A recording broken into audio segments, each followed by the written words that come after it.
की बख्तरबंद गाड़ियां तेजी से आगे बढ़ रही हैं।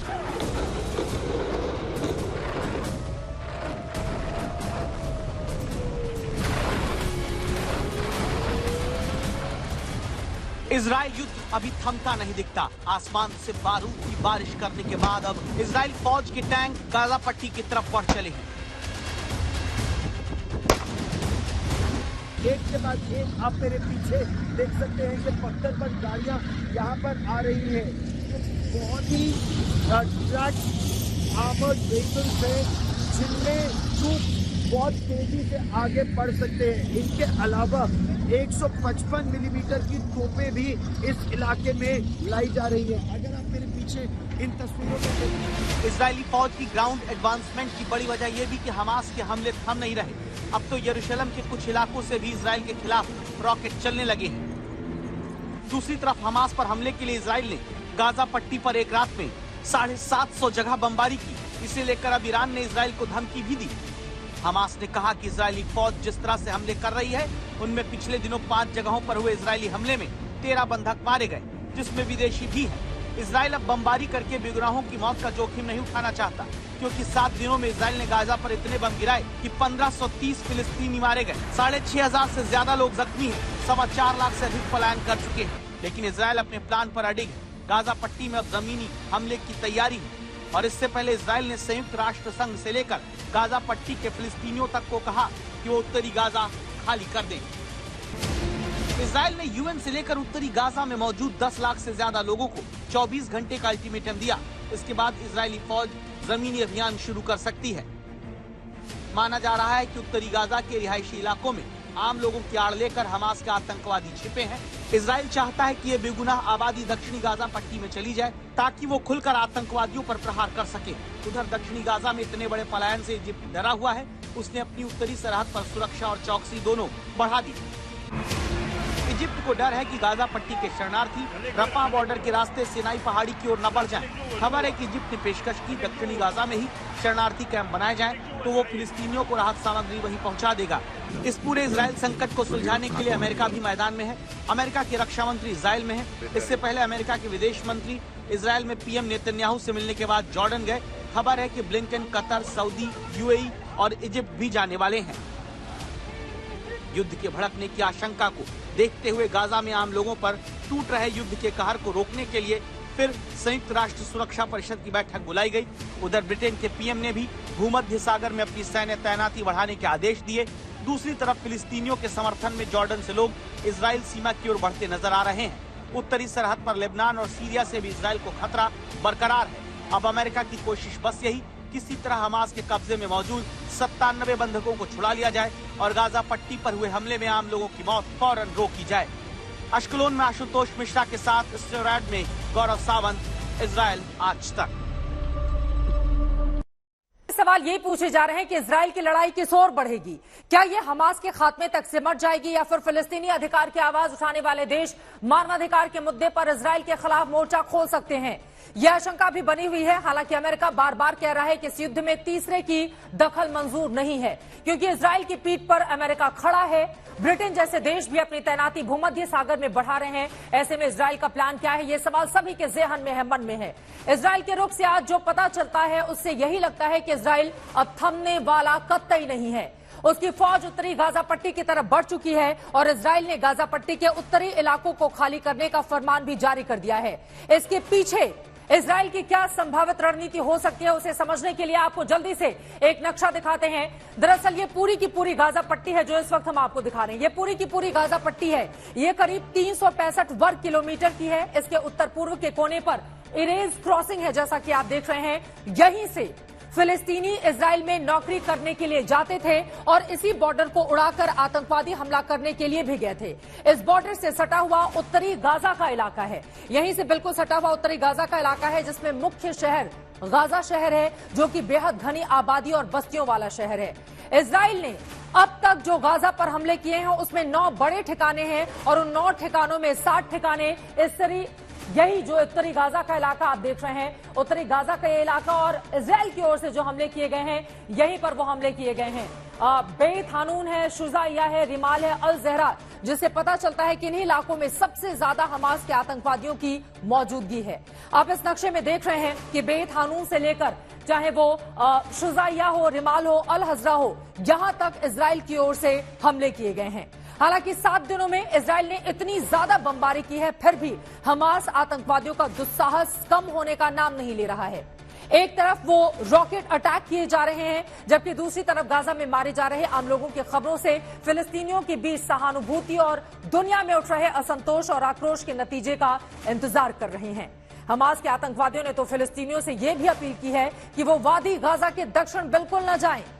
आपको अब दिखाते हैं कि ये वादी गाजा कहां है और इजराइल इससे दक्षिण की ओर लोगों को जाने के लिए क्यों कह रहा है। अब दिखाते हैं आपको दूसरा सा मैप, जिसके जरिए आप समझ पाएंगे कि इजराइल का आगे का इरेज क्रॉसिंग के बारे में हमने आपको पूरी जानकारी दे दी है। अब वादी गाजा की बात कर लेते हैं। गाजा पट्टी के तकरीबन बीच का ये पूरा का पूरा इलाका है, जो नुसीरत और बुरेजी इलाके के उत्तर में करीब 9 किलोमीटर का एक इलाका है, जो हम आपको इस वक्त दिखा रहे हैं, जिसे वादी गाजा कहा जाता है। ये पूरा इलाका नेचर रिजर्व है। इजराइल ने कहा है कि गाजा शहर या उत्तरी गाजा के लोग इसी वादी गाजा में चले जाएं, यानी कि ऊपर जो इरेज क्रॉसिंग वाला हिस्सा आप पूरा का पूरा देख रहे हैं, वहां से जो आम लोग हैं, फिलिस्तीनी नागरिक हैं, वो फिर दूसरी तरफ वादी गाजा की ओर चले जाएं। उत्तरी गाजा में ठिकाना बनाकर बैठे आतंकवादियों पर बेफिक्र होकर वो हमला करना चाहता है। इसी वजह से इजराइल की ओर से बार बार ये अपील की जा रही है। 24 घंटे का अल्टीमेटम भी यहां पर दिया गया है। यहां पर ऊपर इरेज क्रॉसिंग का इलाका हमने आपको दिखा दिया है, उत्तरी गाजा का इलाका, जहां पर लगातार हमले ताबड़तोड़ जारी हैं इजराइल की ओर से, और वहां पर जो आबादी तकरीबन 10 लाख की आबादी, बेहद घना वो शहर है, वहां की जो 10 लाख की आबादी अभी भी मौजूदा वक्त में है गाजा शहर में, उसको वहां से बार बार कहा जा रहा है कि ये जो इलाका आप देख रहे हैं वादी गाजा का 9 किलोमीटर का इलाका, उत्तरी गाजा से यहां पर आ जाए तमाम फिलिस्तीनी नागरिक, ताकि वहां पर जाकर वो सीधे हमले कर सके, हमास के ठिकानों को निशाना बना सके। और यही इजराइल का पूरा प्लान है, जो इस पूरे गाजा पट्टी वाले इलाके में हम आपको दिखाने और बताने की कोशिश कर रहे हैं कि आखिर इजराइल का प्लान क्या है। सीधे रुक कर लेते हैं, अशरफ वानी हमारे संवाददाता जुड़ चुके हैं ज्यादा जानकारी लेकर, साउथ लेबनान से हमारे साथ मौजूद हैं। इजराइल का प्लान क्या है, ये हमने अशरफ अपने दर्शकों को मैप के जरिए बता दिया है, लेकिन इजराइल न रुकने वाला है न झुकने वाला है। 24 घंटे का अल्टीमेटम दे दिया गया है, लेकिन 10 लाख की जो बड़ी आबादी है उत्तरी गाजा में, वो 24 घंटे में कैसे दूसरी तरफ शिफ्ट किया जाएगा, इसको लेकर अब वहां पर जो यूएन है या फिर बाकी जो संगठन है, अब किस तरह की कोशिशें कर रहे हैं? चित्रा, दरअसल हमास, हिजबुल्लाह और जितने भी लड़ाकू हैं फलस्तीन के, उन्होंने साफ गाजा में उन लोगों से कहा है कि वो 1 इंच भी अपने घरों से ना हटें, अपने घरों के भीतर रहें। और इतने सारे लोग जो हैं पिछले 5 दशकों में मारे गए हैं इस्राइल की तरफ से, गाजा में भी और फलस्तीन में भी, तो एक बार फिर आर या पार हो जाए। वो जो है इन लड़ाकू संगठनों ने साफ तौर पर गाजा में रहने वाले लोगों को कहा है कि वो 1 इंच भी ना हटे अपने घरों से। यूएन की तरफ से भी जो है काफी दबाव है इजराइल पर कि इस तरह की परिस्थिति मुमकिन नहीं है कि 1 करोड़ लोग जो है वो 10 लाख लोग जो है वो किसी हिस्से से, एक छोटे से शहर में एक हिस्से से जाकर दूसरे हिस्से में जाएं। और दूसरी तरफ पहले ही ब्लॉकेड है पूरे गाजा के इलाके में, जहां पर ना पानी छोड़ा जा रहा है, ना बिजली है, ना या कोई खाने की चीजों की कमी है। अस्पताल जनरेटरों पर चल रहे हैं जिनमें फ्यूल की कमी चल रही है, हजारों लोग घायल हैं। तो कहीं ना कहीं वहां पर एक ऐसी स्थिति खड़ी हुई है जिससे जूझना इस्राइल को काफी मुश्किल होगा। और साथ ही साथ खासतौर से अमेरिका और यूरोपियन यूनियन को जो खुले तौर पर फिलहाल सपोर्ट कर रही इस्राइल का। सिर्फ मिडल ईस्ट में इतना रोष है कि मैं आपको बताऊं क्या, अभी क्योंकि यहाँ 3 घंटे का समय है भारत, और यहाँ पर जहां पर भी जुमे की नमाज हुई, वहां से हजारों के लोग जो हैं वॉलंटरली तौर पर फलस्तीन के हिमायत में लड़ने के लिए तैयार हैं। हमें जॉर्डन से खबरें मिली हैं, इराक से खबरें मिली हैं, सीरिया से खबरें मिली हैं, और मैं जहां पर खड़ा हूं यहां पर मैं एक ऐसे सॉलिडरिटी मार्च में शामिल हुआ था। महिलाएं, बच्चे, बूढ़े, बुजुर्ग सब जो है फलस्तीन के लिए खड़ा है। और यहाँ पर जिन लोगों से भी मेरी बात हुई जो फलस्तीन के विस्थापित यहाँ पर है, वो कहते हैं ये अंतिम लड़ाई है इस्राइल के साथ, आर या पार होगा। और ईरान ने भी धमकी कड़े शब्दों में दी है इस्राइल को, अगर गाजा पर हमला बोला गया तो ईरान इस युद्ध में कूदने जा रहा है। ईरान का मतलब है हिजबुल्लाह। मैं हिजबुल्लाह के साथ सुबह से था, पिछले कई दिनों से हूं, उनकी तैयारी जिस अंदाज से चल रही है, ये युद्ध खास तौर से अब कहीं ना कहीं किसी विश्व युद्ध की दस्तक जरूर दे रहा है। मैं लौटूंगी आपके पास। ये बड़ी जानकारी आप देख रहे हैं, हिजबुल्लाह आतंकी संगठन, उसकी ओर से भी बड़ी तैयारी की जा रही है। सीधे रुक कर लेते हैं यरूशलेम का। हमारे साथ हमारे संवाददाता आशुतोष मिश्रा इस वक्त वहां से जुड़े हैं। आशुतोष, अब सीधे आपका रुख करते हुए, चूंकि लगातार आपने बीते कई दिनों से तस्वीरें दिखाई हैं, कैसे हमास की ओर से भी हमले रुकने का नाम नहीं ले रहा है, लगातार रॉकेट वो दाग रहा है। अभी की क्या स्थिति, अगर हम इजराइल की जानने की कोशिश करें तो क्या देखने में आ रही है? दो हिस्सों को देखना होगा। उत्तर की जानकारी अशरफ ने आपको दी है। मध्य में जेरूशलम में जहां हूं, यहां बहुत ज्यादा तनाव था। हालांकि बहुत जो युवा लोग हैं उनको मस्जिद के अंदर, अल-अक्सा मस्जिद में नहीं जाने दिया गया। सिर्फ बुजुर्ग, महिलाएं और जो वयोवृद्ध एकदम थे उनको ही जाने दिया गया। लेकिन यहां से 8-10 किलोमीटर की जो पेरीफेरी है, बहुत सारे लोग अल-अक्सा आना चाहते थे, उनको रोकने के लिए आंसू गैस के गोले चलाने पड़े। यानी फिलिस्तीन के समर्थन में ये जो अरब डोमिनेटेड इलाका है वहां से लोग निकले हैं। अब मैं जहां जा रहा हूं, ये पूरे आप समझ रहे हैं कि जो गियर्स जरूरी होते हैं उन सब को लेकर के वो है दक्षिण की तरफ, अश्कलोन से लेकर के अशडोड का इलाका।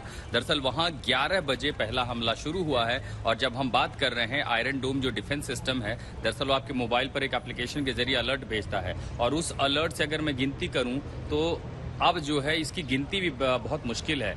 3 बार लगभग कोई क्राफ्ट इंट्रूजन का अलर्ट आया है। और उसके बाद नाचेल, जिमरस, शुआ, निता, अश्कलोन, साउथ अश्कलोन, नॉर्थ, बीर, गमीन, ये जितने इलाके यहाँ पर हैं गजा पट्टी के आसपास, उन सब पे 1-2 नहीं बल्कि बैराज ऑफ रॉकेट फायर किए गए हैं। और ये इसलिए कि कल ही जो यहाँ के आतंकी संगठन है, चाहे हमास हो चाहे अल-कसाम हो, उसने एक चेतावनी दी थी कि शुक्रवार को जो है इजराइल जो कर रहा है गजा में, उसका बदला लिया जाएगा। और आप देखिए कि इजराइल भले पूरी ताकत से जो है थल सेना को घुसा रहा है गजा पट्टी में, लेकिन रिएक्शन हमास की ओर से कम नहीं हो रहा। और आज काफी ज्यादा बढ़ गया है। दक्षिण के इलाके में ताबड़तोड़ हमले हो रहे हैं। फिलहाल के लिए आपका और बहुत शुक्रिया अशरफ आनी, आपका इस पूरी जानकारी के लिए। आगे भी जानकारी आपसे लेते रहेंगे।